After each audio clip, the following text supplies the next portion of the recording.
Yep. Inside, I want to kill myself.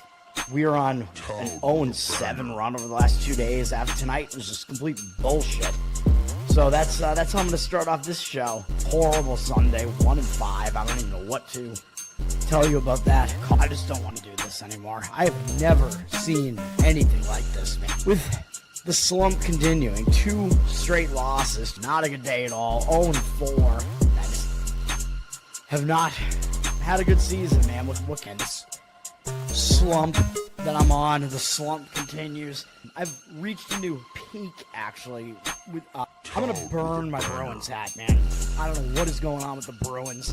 March 8th, is that what it is? I don't even know. It's March 9th, I think. Who even knows, man? I don't know what day it is anymore. I don't even know what day it is anymore, man. Back with you after the worst day that I could possibly have. Back with you, as I always am. Until I die, at least. 0-2 yesterday, and yesterday did not go well for me. 0-5. The worst month that I've ever had in my 18 years doing this. I don't know what to even tell you about this anymore. Broke the slump yesterday as the slump discontinues. The slump continues. Somebody fucking kill me, please. I don't even know what I should do at this point other than potentially end it all. What's up, everybody? It's Toad, back with you for Bettor Off Dead. July 3rd, baby. We're coming into the holidays. A happy early holiday to everybody. Hopefully people are getting some of these days off, man, and having some fun. Starting the drinking early, even though I am a sober man now. Getting some of the cookouts going early, man. It's going to be fun. I'm going to be at my parents' tomorrow for a bit of a cookout. So, as is tradition. So, new traditions. It's the old tradition used to be that we would go down to my dad's uncle's cottage on Cape Cod, which I think some of the family actually still does that, if I'm not mistaken. It was a big like pool party cookout back in the day. Reminiscing about the childhood of Toad right now. Let's talk about betting, though, because that's why you're here, right? Well, maybe you're not. Maybe you're just here from me. Yesterday, we went 2-0 on the show, baby, as I carried over the Milwaukee Brewers play that I recommended the previous day into yesterday because it was a rain out the prior day. So they played yesterday, doubleheader, game 1. Brewers got the job done. I think I really had some pretty solid analysis on a lot of these games yesterday, but that one was a nice win. They won 7-2. Pretty easy win there. The bullpen situation actually helped a lot with Milwaukee as well there. So the Mets bullpen just struggling right now, man. And then we got a pretty easy win on the Philadelphia Phillies in game 2 in the first 5 innings. They hit as well. And they won full game, and they had the lead after the first 5 innings, so it didn't even matter. I think they won 5-1, and they were up 4-1 at the end of the 5th inning. So 2 easy wins yesterday on a nice little 3-0 run over the last couple of days. So that's pretty good. For keeping track, I'm actually up this year. If I'm keeping track of everything, just if I were betting it, which of course, as I pointed out, right now I'm not actually doing it just to conserve my money, but I'm giving out plays as if I was betting them. So I'm trying to give out some solid analysis here, man. That's what I'm going to do today, as we do have some WNBA on tap today, and we have a short-ish Major League Baseball board today. I'm going to give out 1 WNBA play and 1 Major League Baseball play. That's a very Toad play. It's another very boring play. I don't like the baseball board today very much at all. I said that yesterday was getaway day. Today really is getaway day for baseball. As you have fewer teams playing. Teams are playing in the afternoon because a lot of teams have to travel. Though, of course, yesterday we had afternoon games as well, and some teams are traveling as well after yesterday because some teams won't be playing today. Yesterday was actually, I think, a record. I think it tied a record. 19 Major League Baseball games played on one day yesterday with all the doubleheaders that happened yesterday. Just kind of crazy. Anyway, let's get into it, man. We got WNBA to talk about here, where first game up at 7 p.m., Vegas, Indiana. I'd mentioned that I kind of wanted to fade Indiana, and I do think it is still a spot to fade them, and I'm not going to actually give out a play on this one because I think one play that I have is actually stronger than this. Now, Indiana just won the Commissioner's Cup, and not only did they do that, but they did it at Minnesota. I believe it was, on the road at Minnesota, and they pulled off a big upset without Caitlin Clark, 10.5-point upset, as once Caitlin Clark was officially ruled out, that line went way up. So Indiana's coming off a major, major upset and a big win. Now, I was thinking Caitlin Clark might come back in this game. So if that was the case, yeah, I would be on Vegas here if Caitlin Clark was coming back in this game, because you have a major letdown spot for Indiana off that huge upset win that also was the Commissioner Cup win, even though this in-season tournament thing, I mean, I don't know how much it really matters, but I think to Indiana it did matter because they showed up even without Clark and beat Minnesota. Game was a bit of an outlier, though. If you look at the percentages in this game, Minnesota had a terrible shooting game for the most part. 34.9% from the field, 25% from three. Indiana shot 42.1% from three. So Indiana, there were definitely some outlier shooting percentages on both sides there. Vegas coming into this game, Vegas trying to sort of right the ship here. I mean, they were without their best player, Asia Wilson, kind of in the middle of the season here. She is back. Vegas still kind of trying to adapt without Plum, who was one of their best players they had last year, who is now on LA. Vegas starting to right the ship, though. They won 3 of their last 4 games, and they did just beat Phoenix on the road, so they are kind of coming off a big win themselves, a big upset win, and that was a game, I believe I gave that out on the show as a play. Vegas is an underdog, won outright, so my WNBA has been hitting recently. I've been really picking my spots in WNBA over the last couple of weeks, so I've been very sporadic with the plays.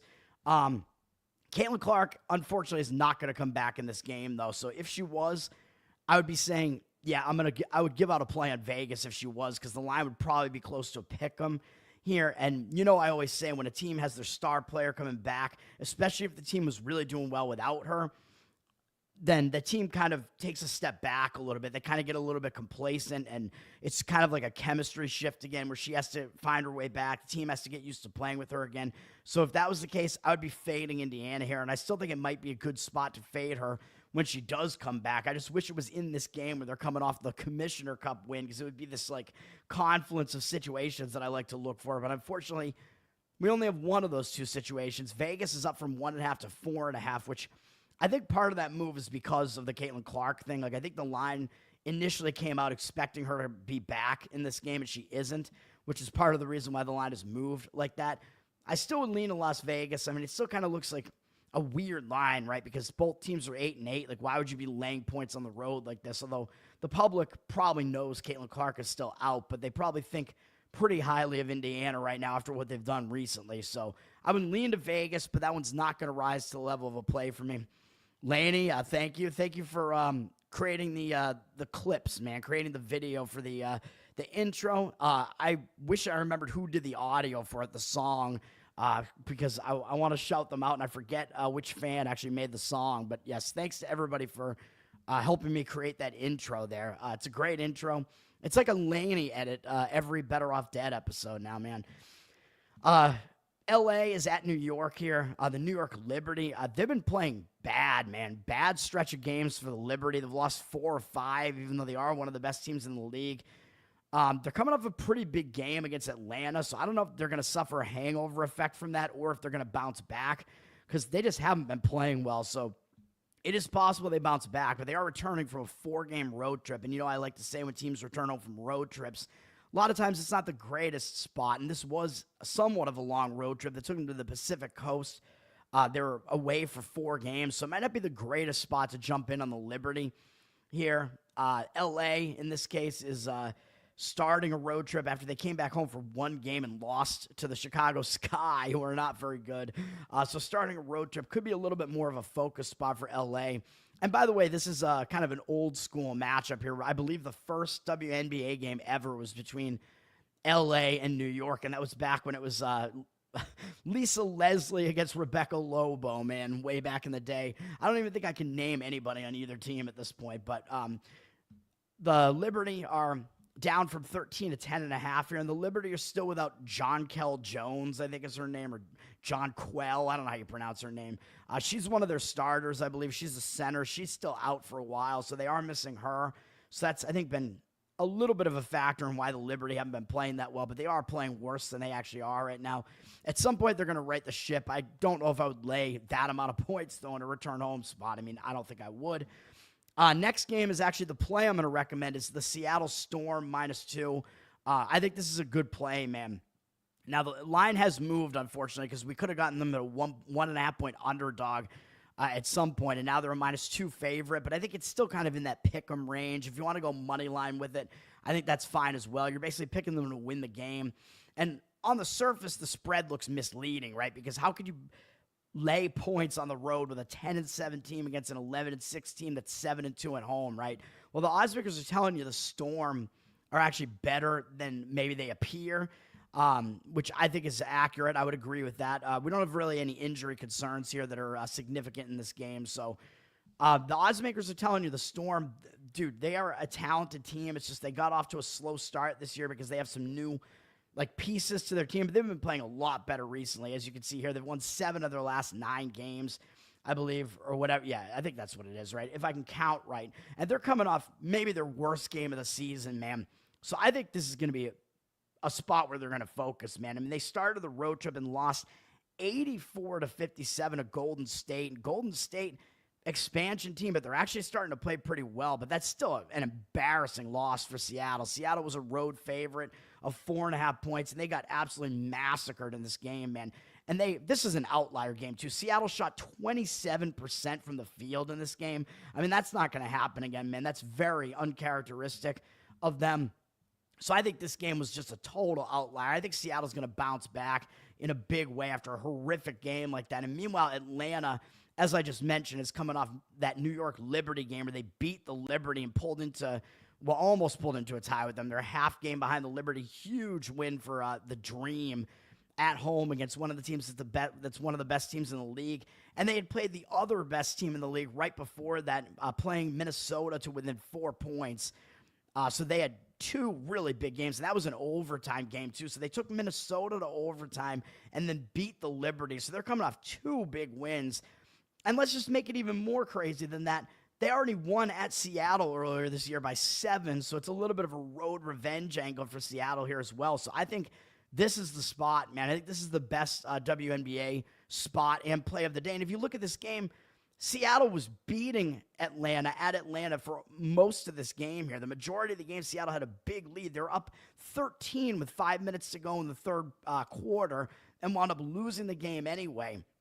Somehow they just imploded at the end of the game. So Seattle actually had a stranglehold on that game too. So I think Seattle is indeed the better team and the way to look here. So I think it's a good play, man. It's a good spot to play Seattle. I'm going to recommend that as a play. That's right. What's up, Andrew? Thanks for hanging out, everybody. And then we do have Phoenix at Dallas. I mean, these other games are just mismatches, man. I mean, there's not a whole lot to say here. Dallas has a lot of injuries right now, too. Although Beckers is back. She is not one of the injured players right now. Dallas has actually won 4 of their last 6 games, so they've actually started playing a bit better. But they are kind of stepping up in class to face Phoenix here, who is a lot better than I thought they were at the beginning of the season. They've gotten a lot of their players back. Phoenix, though, did just lose a win streak, and it was in that Vegas game where I gave out Vegas as a play on the show after Phoenix had scored 100 points in 2 straight games and had beaten the New York Liberty, so they were riding high at that point. This loss could give them a little bit of a hangover spot, though, man. Like, when you lose a long win streak like that, a lot of times that can hang you over into the next game, so I don't really love either team in that game, man. Phoenix has got all the way up from 6 to 12.5 now. I think that's due to Dallas with a lot of injury concerns on their team right now. Part of the reason why the line has moved up to that degree. In the spot that Phoenix is in, I mean, I would not be laying a price like that on the road, but it's definitely a stay-away game. And then Washington at Minnesota. Of course, we know Minnesota coming off that loss in the Commissioner Cup final, which, by the way, Red Panda, I guess she must have been the halftime entertainment at that game, and I've seen her before. I've seen her a bunch of times live. She does a lot of the Celtics halftime shows or the halftime shows at the Garden. She did the March Madness games that I was at as well. She's like a Chinese acrobat where she balances like bowls and plates on her head while she's riding a unicycle, and she flips them up onto her head from her foot. And I hear a lot of people saying, oh, she makes all these mistakes all the time, and like, I don't think so, man, because I've seen her like 10 times and she's never made a mistake when I've seen her live. But in this case, she did fall off the unicycle. Thankfully, she is not seriously injured. And I guess she broke her wrist and she's now out of the hospital. So thoughts and prayers for Red Panda, man. She is actually really good at what she does. So I don't know why people always make fun of her all the time. I mean, she does only have that one thing. Like, that's her thing that she does, but she is really good at it. Anyway, I think that happened during that Commissioner's Cup game. Minnesota got embarrassed in this game, man. So I could see this going both ways, right? Like, you make that big game. It's a big emotional get-up game, and you lose the game. On the one hand, it could hang you over a little bit. But on the other hand, if you're a 10.5-point favorite, you're supposed to win the game. You're facing an Indiana team without their star player, Caitlin Clark, and you lose that game. I don't know, man. It could maybe mean you're in a bounce-back spot coming off of that. Meanwhile, Washington, they're in a spot where they might focus as well because they were coming off a couple of big wins over Minnesota, Vegas, and they're playing a Dallas team they had already just beaten, and Dallas got a little bit of revenge against them and beat them. So Washington might show up in this game as well. Minnesota down from 12 to 11.5. I would probably lean slightly to Washington in this game. Not a strong lean or anything like that at all. Plus, Minnesota's obviously the way better team, but you are asking them to win by a huge margin, of course. And the only other thing I will say, by the way, is that the All-Star determinations being based on voting is ridiculous because we know the league basically has a grudge against Caitlin Clark for whatever reason. They don't like her entering the league. She's really good. I think there's a lot of jealousy going on there. A lot of other teams are just physically, like, beating her up pretty much and, like, I don't know, assaulting her on the court, basically. And she only came in 9th place in voting at her position, even though she's already one of the best players in the league in her second year. So the All-Star voting is just a sham, man. It's bullshit. But who cares about the WNBA anyway? I just want to find some spots to try to make some money. So anyway, Seattle is the play I'm giving out there. MLB, let's try to get through this fast, man. I think every one of these games today is a final game of a series, so there are no teams like starting a new series today. I think every series is a continuation. Minnesota at Miami. Minnesota finally got a win yesterday and broke Miami's loss streak. Minnesota with a 2-1 win yesterday. Minnesota used more of their bullpen yesterday. Coming into this game is really difficult for me to gauge, man, with two really young pitchers who have a high ceiling. They're both really good strikeout pitchers with good stuff when they're, like, at their best, but they've both had injury issues, and we'll see what happens. David Festa is starting for Minnesota. He's got a 5.4 ERA and 1.42 whip this year, which is not very good. 6.92 road ERA is even worse, but what are we going to get out of him? It's hard to say because he gave up 8 runs 2 starts ago. But then in his last outing, he had a clean sheet. Well, kind of clean sheet. He had a shutout for 5 2/3 with 6 strikeouts, no walks, 2 hits allowed at Detroit, which is not easy to do. Detroit's good at home. So Festa is kind of all over the place, man. He has really bad starts, and then he has some pretty good starts in there. He definitely has good strikeout potential. So what are we going to get here? He's stepping down in class to face a bad Miami offense. He has 15 at-bats in his career against them. They have no extra base hits, 5 strikeouts, 1 walk, 200 average, and 450 OPS. So Festa, given that he's coming off a good start, he might have another good start here against a pretty bad offense, man. He's going to be opposed by Yuri Perez from Miami, who's still a really young guy and a really tall guy. It's 6'8" on the mound, but his numbers have not been good this year so far. 6.19 ERA.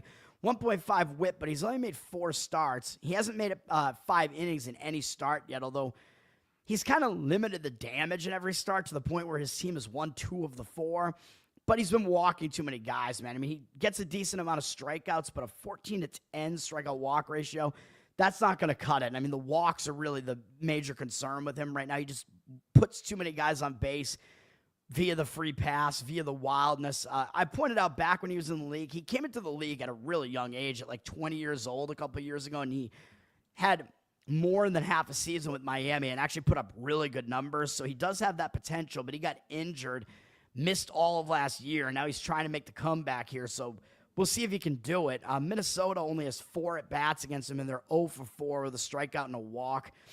So again, we'll see what either of those pitchers can do there. But like when those pitchers are at their best, it might make sense to kind of start looking towards an under in this game. Totals down from 8.5 to 8. 69% of tickets, 87% of the cash on the over, though. I wouldn't want to risk it with both pitchers being really, really dicey, but we will see. And it looks like the strongest market read is actually on Miami. Even though I don't think I would do that either, because a lot of times when a team loses a win streak like that, it can hang them over and they don't do well in the next game. 59% of tickets, 54% of the cash on Minnesota, with the line dropping from -117 to -109 on Minnesota. So Minnesota, road favorite. Maybe not deserving of a road favorite line there. Line is moving in the direction of Miami. Again, I think maybe the professional bettor is just thinking there is some value to be had getting Miami at a little bit of an underdog price at home, and what seems to be kind of a total toss-up of a game there. Not sure that I would want to deal with an under either, with Miami's bullpen not being very good. Minnesota's bullpen struggling recently as well, and having used some of their better relief pitchers yesterday. Don't love it. Houston at Colorado. Houston, it is possible that in a spot like this, Houston overlooks Colorado, man, because they've won both games in the series so far, and they have a big series against the Dodgers over the weekend starting tomorrow. So Houston might be looking ahead to the Dodgers a little bit and not really give a shit about a final game against Colorado. These last games of the series are kind of tricky, man. Houston also does not have exactly their best pitcher on the mound, Brandon Walter, but he has been good. 3.34 ERA, 1.04 whip. He's been worse on the road, 4.76 ERA on the road, and he is having to pitch at Coors Field here. But the one thing that might help him is that he is more of a ground ball pitcher. He's induced more ground balls and fly balls this year, which obviously is going to help in a home run type of park like Coors Field. So he might actually not be in the worst environment here, but he's been pretty good overall this season with a crazy 30-2 strikeout walk ratio. But the home run ball actually has hurt him this year. He's allowed 5 home runs all in June over the last 4 starts, despite having a 25-1 strikeout walk ratio over the same span. So his command has been really good, but he's given up some hard contact. So the home run ball has actually been an issue, even though he's not allowed that many fly balls. So usually you don't see stats like that.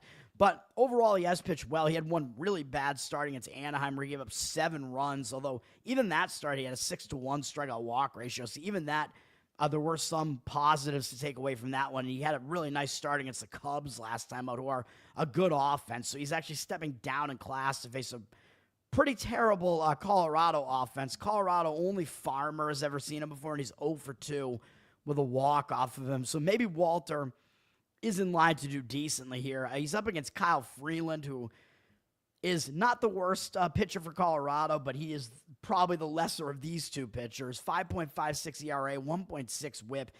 Hasn't gotten it together at home this year, man. 7.11 ERA at Coors Field this year, not great. In June, had an 11-5 strikeout walk ratio in 3 starts, 4.96 ERA, and he missed some time. He just has not been very good overall, man. There's not a whole lot else to say. Houston has hit him fairly well in 71 career at-bats, 10-7 strikeout walk ratio, 3 home runs, although a lot of the damage is Christian Walker. If you want to look for some player props, Walker is very familiar with Freeland and is 12-for-35 off him with 2 home runs, 5 walks, 4 strikeouts. So Walker living up to his name there against Freeland with 5 walks there. Freeland overall is allowed a 282 average, 853 OPS, so his number's not good against Houston. And I always recommend hits plus runs plus RBIs for the player props there. Houston, very public, but they've gone way up from -165 to -193, so it looks like the actual money is also coming in on Houston. I wouldn't want to risk it in a spot like this and with a number like this, but they do have 77% of tickets and 91% of the cash, so it does look like the money is indeed coming in on Houston in that one, even despite the situation, but we'll see about that. Detroit-Washington played a doubleheader yesterday. Detroit had a bullpen game in the first game, but they didn't use that many pitchers in that game, and they won the game pretty easily. And then Washington won the second game, won the night game with Gore out-pitching Jack Flaherty, who just has not been very good recently. What are we going to get in this game? I don't know, man. I mean, my first instinct is kind of, because both teams played a doubleheader yesterday, so some bullpen usage happened yesterday. Although the bullpen usage was actually not as much as Milwaukee and the Mets, which I'll talk about in a little bit. So maybe the bullpens are still intact enough that they'll do okay here, but Washington's bullpen is not a very good bullpen. Detroit's has actually been a little bit worse recently, too, even though they were really good at the beginning of the season. And we have Dietrich Enns pitching for Detroit, and he really confused me in his first start, man, because I'm like, who is this guy? He's 34. He's like barely pitched ever in the majors. And he comes out and he pitches a starter's workload, basically 5 innings, 1 hit allowed against the A's. I mean, okay. Like, is he going to do that again? I have no idea. Had 4 strikeouts, 2 walks in that game. It was a good start for him, but I'm not ready to trust him after one good start, man. Again, he's pitched only in 2017 and 2021 in the majors, and he made 1 start besides that ever, way back in 2017. His career numbers are actually decent. He actually was fairly good out of the bullpen for Tampa when he did pitch in 2021, but I still don't know how we can trust a guy who's 34 and just hasn't made it in the majors, man. It's almost like one of those like movie like plot lines, right? We have some old guy, he's finally getting a shot to be back in the majors, man. I don't know if he's going to be able to continue this, but the one advantage he does have is that Washington has never seen him before, and I guess that Washington is a weak offense, so maybe Innings will do well again. I don't know. He's up against Jake Irvin, who is easier to handicap because we have a lot of numbers on him. 4.73 ERA, 1.3 whip this year, not very good. He's been better at home, though, 3.59 home ERA, but he hasn't been pitching well recently. In the month of June, a 7.01 ERA, 24-10 strikeout walk ratio. Decent strikeout rate, but way too many walks. Last time out at Anaheim, he gave up 8 earned runs, 9 hits, and 4 1/3, 4 walks as well. Unbelievable amount of guys on base, and gave up 3 home runs in that game. 5 strikeouts was pretty good, but he got lit up in that game. So Irvin, not in good form here right now. Against Detroit, his numbers aren't very good either, although it's a pretty small 23 at-bat sample size. He's given up a couple of home runs to McKinstry and Vierling. 4-2 strikeout walk ratio, 304 average, allowed a 925 OPS. So I don't think we could trust Jake Irvin here either, but the money is coming in on Washington yet again. As Detroit was yesterday, they're public again, 81% of the tickets, 65% of the cash coming in on Washington. Detroit down from -155 to -140. So the market read is saying the money is coming in on Washington. So again, I think professional bettors, they just don't trust ends, and at least with Irvin, I know his numbers are bad against Detroit, but he is the more familiar pitcher, but he is at least the more established pitcher as well. I think Ends is just a total wild card here. And then as far as Detroit is concerned, they have Cleveland up next. Cleveland not playing well this year, but it is still a divisional game, so maybe Detroit will kind of be looking ahead slightly to that Cleveland series. I don't know, man. So it's not anything I want to get involved in, though. Yankees at Toronto. Toronto on the verge of a sweep of the Yankees here. And Toronto pulled into a tie with the Yankees atop the AL East with that win yesterday. Toronto 4 straight wins, 3 wins in a row against the Yankees, scoring double-digit runs in the last 2. Toronto almost blew it yesterday. They had a 7-0 lead early in that game. They almost blew the game. I think all of a sudden it was like 8-6 or something. I'm like, oh, God, they're going to blow this. Because, of course, as a Red Sox fan, I just want to see the Yankees lose. It did wind up happening, but, man, it was a crazy high-scoring game. Neither starting pitcher did well. The Blue Jays used more of their relief pitchers than the Yankees did, so both bullpens not really in great shape after the last couple of games. 2 really high-scoring games, so we have some pretty overworked bullpens here. Clark Schmidt is going to be the starter for the Yankees. 3.09 ERA, 1.06 whip. Pretty good numbers on the season, although he's been a little bit more beatable on the road with a 3.71 road ERA. But he has been pitching well. In June, 5 starts, a 1.95 ERA, and 30-8 strikeout walk ratio. Even the Yankees only won 2 of those 5 starts. He pitched well. He went at least 6 innings in the last 4 starts. Schmidt, I mean, not a whole lot else to say, man. He's been pitching well recently, and he's actually had 4 shutout performances in the last 6 games. So he is definitely in good form right now. Against Toronto, he has some mediocre numbers in 67 at-bats, 16-9 strikeout walk ratio, not great. Again, too many walks, but a 254 average, not very high. 790 OPS, a little bit high, though. He's allowed 3 different Blue Jays hitters to homer off of him. So it's a little bit of a mixed bag with Schmidt, but I would kind of, again, when you see something like that, I kind of lean towards, well, he's in good recent form right now. So I think that's kind of the thing that kind of is the deciding factor. He's pitching well right now, so I think probably that's going to continue unless we see otherwise. He's up against Chris Bassett, who has not been as good recently. 4.29 ERA now, 1.36 whip. His numbers have skyrocketed recently, but he hasn't been good at home. 2.6 home ERA. And his numbers really went way up just because of one horrific start against the Red Sox last time out, where he gave up 8 earned runs in 2 innings, which was pretty surprising. I mean, he usually doesn't do that bad, even against the Red Sox. Red Sox do have a decent offense. Man, Bassett got lit up in that game. 4 walks to 3 strikeouts. Had a really bad game, but he was pitching pretty well prior to that. After he struggled at the end of May, most of June he was pretty good. I went 6+ innings in all of the other 4 starts in June. Toronto won 3 of the 4 behind him, and he gave up 1, 4, 3, and 1 earned run in each of them. So he was pitching better. 24-10 strikeout walk ratio in June. So is he going to bounce back here? I don't know, because he's facing a really good Yankee lineup who are very familiar with him. 105 at bats. Again, we have a mixed bag with Bassett's stats as well. 29-12 strikeout walk ratio career against the Yankees. 257 average, pretty low, but a somewhat high 762 OPS. And 4 different Yankees hitters have home runs off him. So, again, it's a little bit of a mixed bag. Hard to gauge. I think probably you got to lean to the Yankees in this one, man. I mean, I think Toronto's bullpen is a little bit more overworked than the Yankees' bullpen is. I think Schmidt, he's in way better form than Bassett is right now, at least. So I think that's probably the way you lean. And Yankees trying to avoid the sweep here. I think there's a little bit more motivation on the side of the Yankees there. But you are jumping, in front of that momentum train there, which sometimes is difficult to do in baseball. Sometimes you don't want to jump in front of streaks like that, and you're having to jump in front of those 2 streaks if you do that.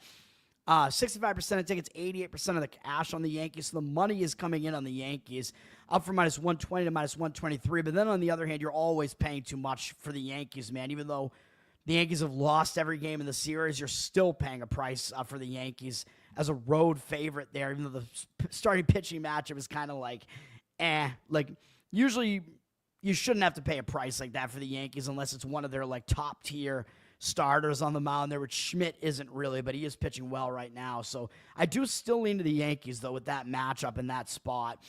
Milwaukee at the Mets, as I said, doubleheader yesterday. Team split as Milwaukee won game 1, 7-2, which was the game I gave out on the show. That was a winner. And then I mentioned Mlb, man. I thought that it was too much of a price to pay for Mlb in game 2, and he didn't have a great game for once, and he lost against the Mets. The Mets won game 2, 7-3, and finally ended that loss streak. Now, a lot of times when a team ends a loss streak like that, that will carry over as positive momentum into the next game. So now the Mets, are not in Pride Month anymore. They've won, and maybe that's going to send them on a win streak, man, because that was a win that's going to stop that, losing momentum for the Mets potentially, even though I know they did win a couple other games during this bad stretch. But they might be able to win again here because they're facing Jose Quintana, who I think is pitching above his pay grade right now. I mean, he's just kind of an old, he is a workhorse, but he's just kind of a control pitcher. Doesn't have great stuff. He does have a 3.3 ERA this year, which is good, but a 1.42 whip.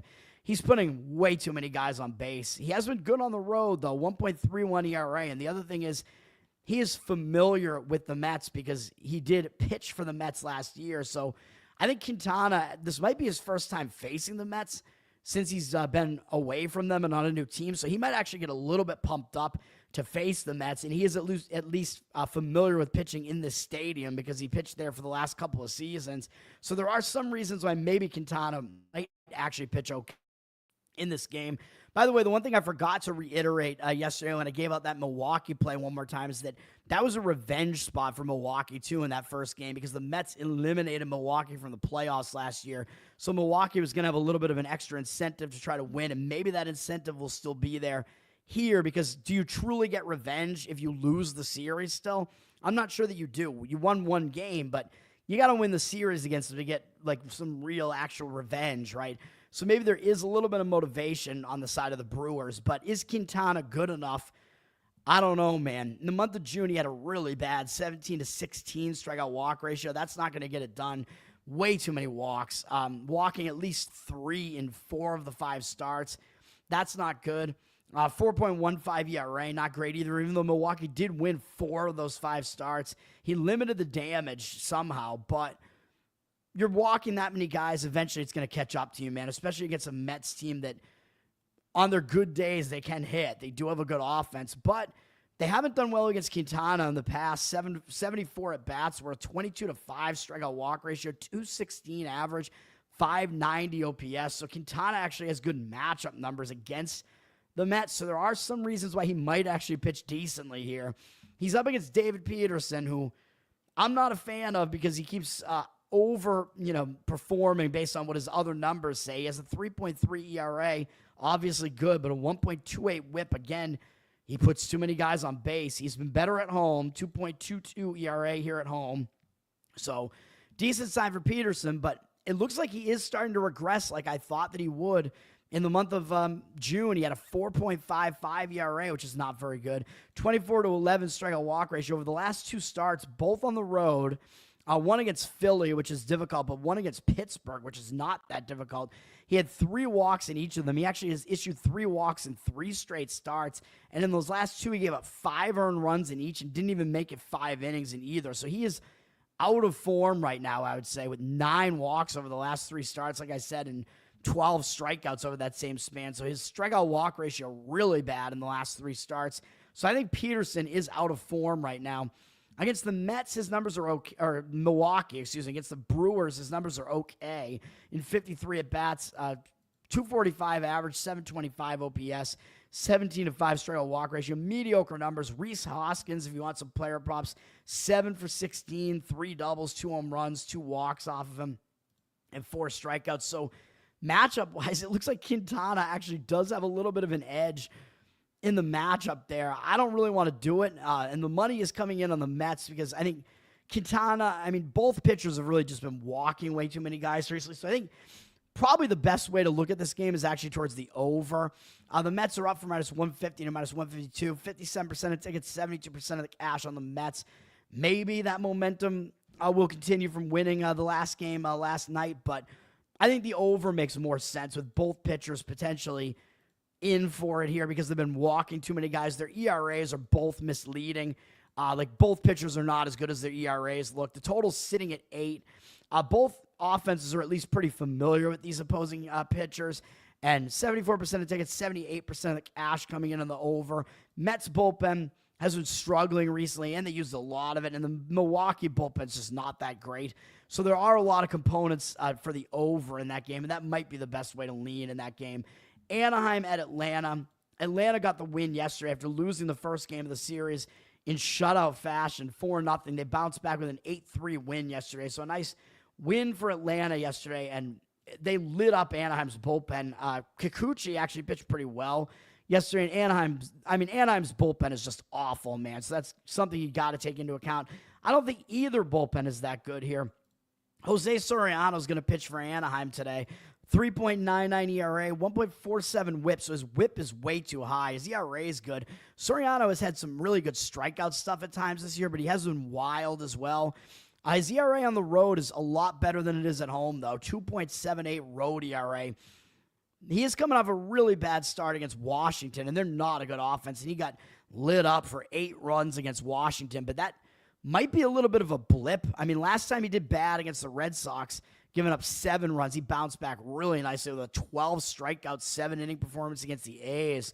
So maybe this is just one bad start. It's not really enough to say that he's in bad form, I don't think. Even though he has walked 5 guys in those last couple outings, he has struck out 14, which isn't really that bad.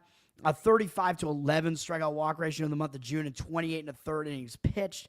Way too many walks, but a very high strikeout rate as well. 5.4 ERA in the month of June just because of those 2 really bad starts. But his team won the other 3 starts that he had, going at least 6 2/3 in the other 3, giving up 1 or 0 earned runs in all 3 of those. Against the Braves, he has good numbers. Small sample size, though, 14 at-bats. He's held to a 214 average, 675 OPS, 4.4 strikeout walk ratio is not very good. But Soriano, he at least is good on the road, might bounce back from his last start, and he has good numbers against Atlanta. And he's up against Bryce Elder, who I don't think is a very good pitcher. 5.82 ERA, 1.47 whip. That's not good. He's been even worse at home. 6.61 ERA at home. Hasn't been going to get done. And for him, I would say he is in bad form. In the month of June, over 5 starts, Atlanta lost 4 of those starts. They've lost 6 of his last 7. He had an 8.25 ERA in the month of June, 24-11 strikeout walk ratio.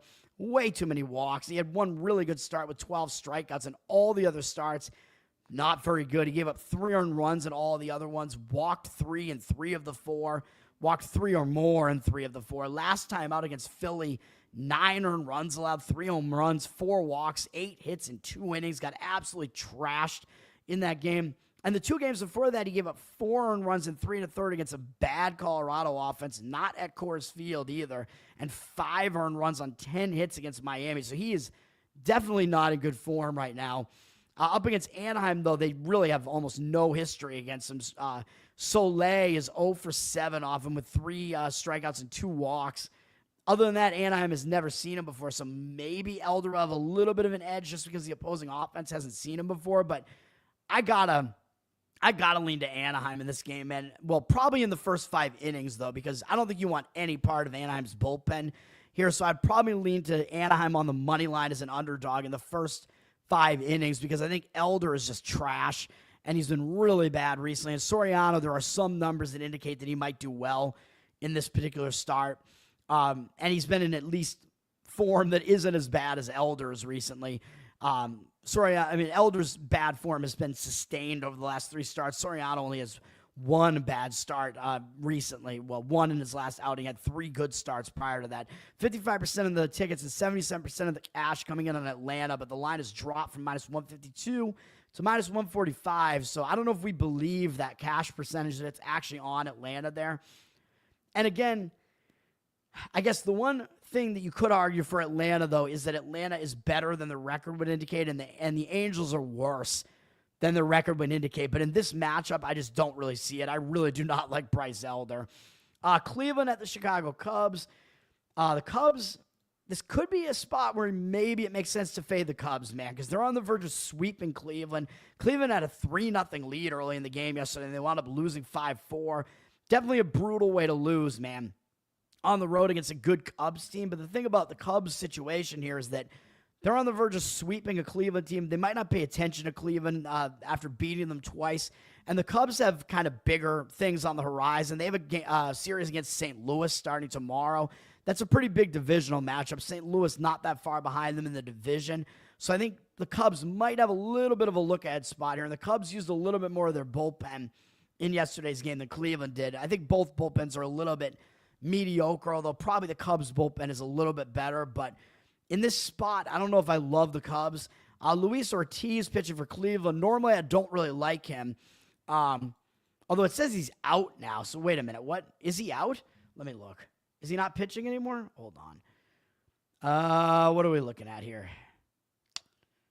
Yep, my apologies. Luis Ortiz is not pitching now. He's hurt. So that is going to change this handicap. As now we're looking at Joey Cantillo is going to make the start for Cleveland. So hold on a minute. Let's switch it up here because I was going to handicap Ortiz. Like I already looked at it earlier in the day, and I handicapped Ortiz, but he's hurt. So we're going to get Cantillo, who looks like he's not even on the active roster here. Can we find him? Is he in the minors? Hold on. Let me see if I can find him here. Actually, is there a search? Yeah, there is a search. All right. Let's find him, man. There he is. All right. Joey Cantillo has a 3.81 ERA this year, 1.38 WHIP. I think he's mostly come out of the bullpen. He's been better on the road, 1.35 road ERA. Again, he's been making short starts, though, so that's one thing you have to worry about is that this might be a bullpen game for Cleveland. Cantillo did make some starts last year. Let me see.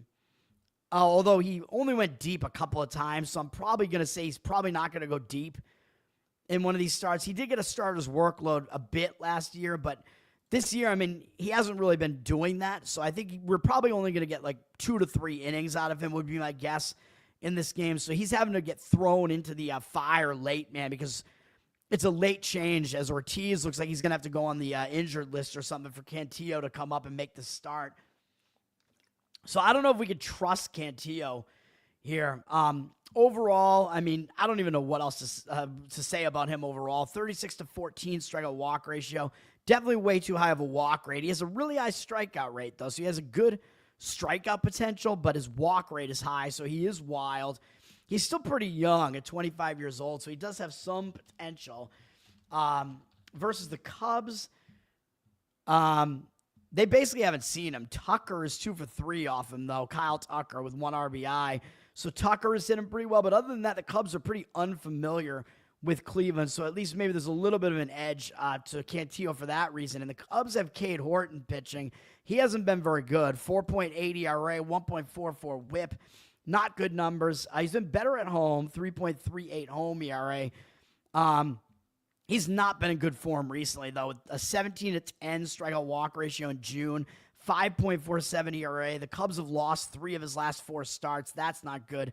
Over those starts, he gave up 4, 3, and 7 earned runs in 3 of those 4 starts, the 3 losses.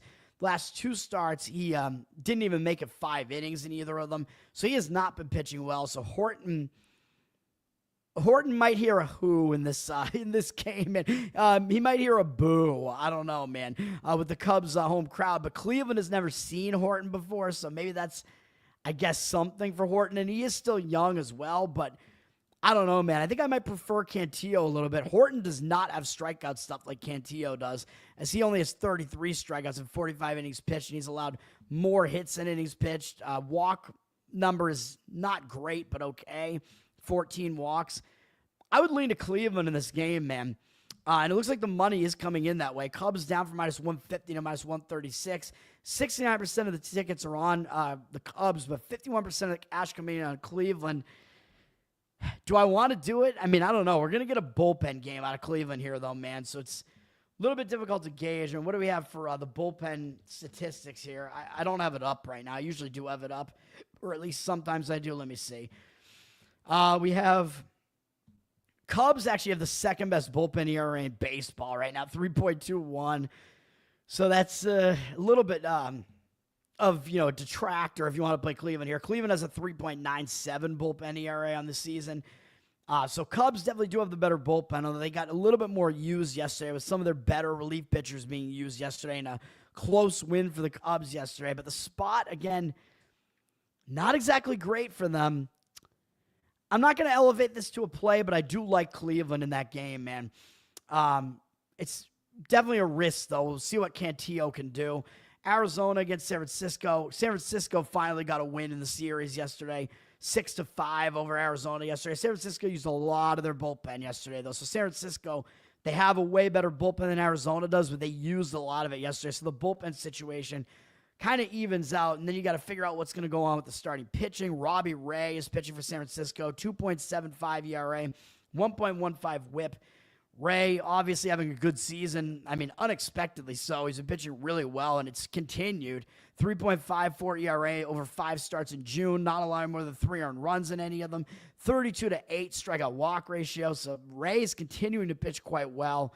Arizona does hit him well, though, in 44 at-bats, 295 average, 913 OPS. 15-5 strikeout walk ratio is not that bad for Ray, and at least the other thing you could say about Ray is the one time he faced Arizona this season, he didn't do that badly. In 6 innings, he gave up 3 runs, 9 strikeouts, 3 walks. So he had an okay start at home against them. But he is going on the road here to Chase Field or whatever, which is not an easy place to pitch. He is going up against Brandon Pfaadt, who was not having a good season for Arizona. 5.38 ERA, 1.38 WHIP, not good. He has been better at home, though, the 4.02 home ERA. Pfaadt hasn't been great recently with a 6.26 ERA in June. He's just not been going deep into games, man. He's been very inefficient with his pitches. Does have a pretty good 23-6 strikeout walk ratio over the month of June. But Arizona lost his last 3 starts. He didn't go more than 5 innings in any of those starts.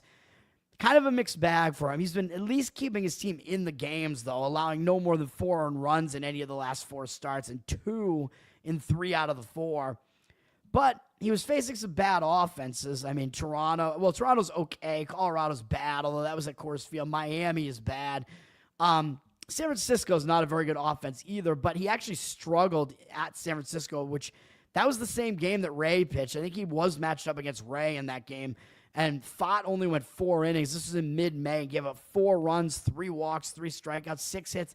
So Pfaadt actually had the significantly worse start than Ray did in that game. Pfaadt has bad numbers against San Francisco.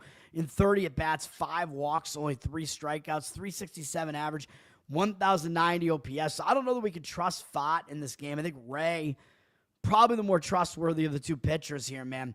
But the money seems to be disagreeing, although the line flipped from plus 104 to minus 119 on San Francisco, so they moved to a favorite, but 66% of the tickets are on San Francisco and only 56% of the cash, so the cash percentage looks like it's coming back the other way, even though the line moved towards San Francisco. Money looks like it's coming back the other way on Arizona based on the cash percentage, so I'm going to just, this is a stay away from me as well. White Sox are at the Dodgers here. The Dodgers, I forget what they have up next because the Dodgers are on the verge of a sweep as well, but I think they have some insignificant series up next. Well, maybe not. They're playing Houston, which is a little bit of, I think, a World Series revenge from a few years ago. So that is kind of a big series, actually. Houston's been playing pretty well, so maybe the Dodgers are going to overlook the White Sox here as they're on the verge of a sweep. Dodgers had to hold on for the win yesterday, though, 5-4. Kershaw did okay, kept them in the game. White Sox kind of saved their bullpen a bit in the game yesterday, although both teams really did. So both bullpens have a decent rest situation coming into this game, but Dodgers have a better bullpen than the White Sox do. The White Sox bullpen is just bad. Aaron Savali is pitching for the White Sox. He hasn't been good this season, 4.74 ERA, 1.5 whip, and since the White Sox got him, he hasn't been very good either. He has a, what is that? He's walked 9 guys and struck out 10, so that's not a good sign in those 3 starts with the White Sox. They've lost all 3 of them, although he's gotten absolutely no run support. But he allowed 2 runs in 5 innings against Texas, 5 runs in 7 innings against Toronto, and then only went 4 innings last time out against San Francisco. Held him to 1 run, but he walked 4 guys, so Savali doesn't look like he's very trustworthy right now. He's been bad on the road, 5.92 ERA on the road. He's having to face a really good Dodger lineup who have okay numbers against him in 43 at-bats, 279 average, and 838 OPS. So Savali probably doesn't match up too well here. He's up against Dustin May, though, who has not been pitching well either. 4.68 ERA, 1.37 whip, not putting up good numbers. He's been better at home, though. 3.38 ERA, significantly better home ERA. Like 3 runs lower than it is on the road. But overall, he has not been pitching well, man. Even in his home starts this month, they've kind of been okay. This month, 5.67 ERA, or June, I should say. 5.67 ERA in 5 starts. 17-15 strikeout walk ratio. That is not going to get it done, man. He's walking way too many batters. Just a terrible, terrible strikeout walk ratio. So I don't trust May either. He is stepping down in class and facing a really weak White Sox offense, though. Only 3 of the White Sox have ever seen him before. They're only 2 for 10 off him lifetime. Rojas has a double and an RBI against him. They have 2 strikeouts, no walks, 200 average, 500 OPS. So May probably is the way to look in this game. I mean, it's probably a bad situation for the Dodgers, though, just because it might be a look-ahead spot, but I mean, the matchup is definitely in favor of the Dodgers. I mean, they have every advantage here. I think they have a starting pitching edge, even though May is terrible. They have a bullpen edge, and they have obviously a huge hitting edge here. They're up down from minus 285 to minus 275. 94% of tickets, 97% of the cash. Don't know exactly what you would want to do with this game, other than, I mean, I think I could actually see this game going over, man, because I don't trust either pitcher. 92% of tickets, 99% of the cash on the over, although it's dropped from 9, juice the over to 9. But I could see some runs maybe being scored in this game just because neither pitcher is in good form, man. So maybe that's the better way to look at this. Maybe you could go Dodgers over their team total, I guess, expecting that they'll get to Savali. You're going to have to lay a bit of a number on that. They'll probably like 6. You're probably need them to score 6, 7 runs in the game to do that. Nancy, what's up? Thanks for hanging out. Oh, well, thank you. I love most of the NDS people. A few of them, not so much. But you and some of the good people in there, yes, definitely. So NDS is competing with me right now, I guess. I'm probably going to be on Jose's show in a little bit as well, by the way, the morning dump. We're going to take a shit Kansas City, Seattle. Oh, yeah, I have a baseball play, and it's in this game, and it's going to be under. I told you it's boring. Under 4 in the first 5 innings. I saw out there at, I think, FanDuel maybe in Mass at minus 118. So the numbers are a little bit all over the place. So it's kind of like pick your poison. I don't personally like to go under 3.5 in the first 5 innings, but if you can find an under 4 at a decent price, I think it is worth it here. I think this pitching matchup is pretty conducive to an under, and I just don't want to deal with the bullpens because we've seen some bullpen usage in the series between these two teams, Kansas City and Seattle. But we're looking at a Kansas City offense that's very weak. Seattle's offense, yeah, they have some good hitters. They're kind of a mediocre offense. And again, I like both starting pitchers here. We haven't seen a lot of scoring in the series in general. I mean, we did see a game get to 8 and then to 9, though, and yesterday was a very low-scoring game. But part of the reason I don't want to go deal with the bullpens here is because we saw some of the better relievers come in for both teams yesterday, especially on the Seattle side, to finish off the game yesterday. But we're looking at the starting pitching. I kind of like this, man. Seth Lugo for the Royals continues to pitch well, even though I know the advanced analytics guys hate Lugo. They keep talking about how he's going to regress, but he's got a 2.74 ERA this year, 1.08 whip. He's continuing to do well. His ERA on the road is not as good as it is at home, but it's still low, 3.19 ERA. We have a pitcher-friendly park here in Seattle. Yeah, he walked 5 guys last time up, but that was a little bit uncharacteristic, and he still shut out the Dodgers for 5 2/3, so I'm not going to exactly say he's in bad form. And overall in June, 1.26 ERA, 31-11 strikeout walk ratio. His walk number, again, was a little bit high, but he allowed very few hits, 16 and 28 2/3.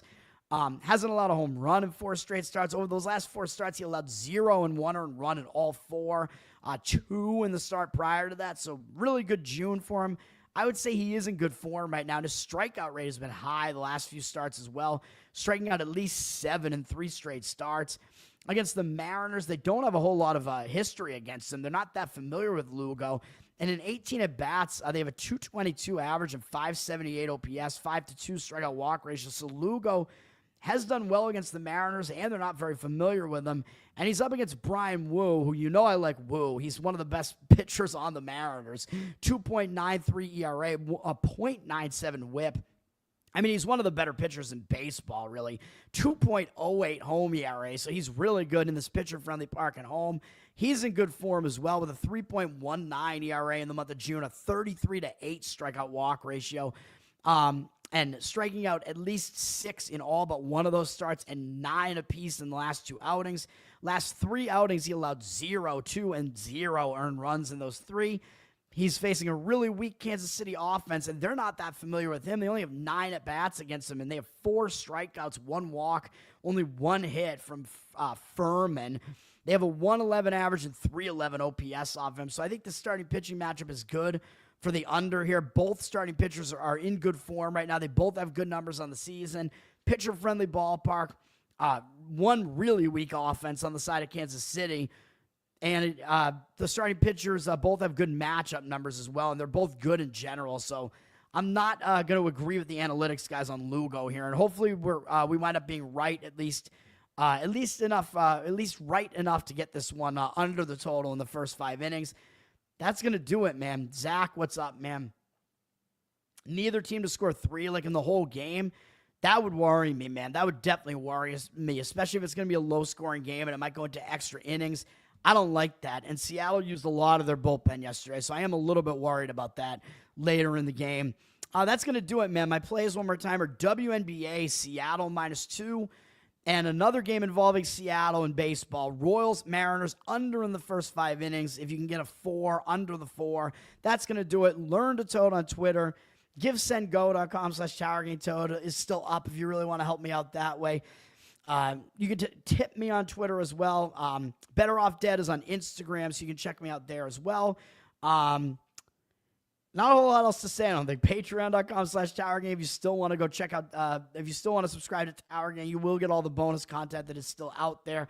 Don't know if the show is going to come back in any form or not. And Covered in Uke is my Uke channel on YouTube, which I am starting to upload. Everything I upload to Twitter, I'm going to double upload it over to YouTube, which I should have been doing all along. And I am going to start a Patreon, which is going to be at Learn to Toad. And most of the benefits are going to be uke related, I think, at least for now. There's going to be a Spotify stream or Spotify RSS feed with all of my uke stuff in audio form. So if people want that, that's going to be coming soon. So check all that out. Let's have a good lead into the July 4th weekend, man. Let's have fun. Happy Thursday. Thanks for hanging out, guys. Peace.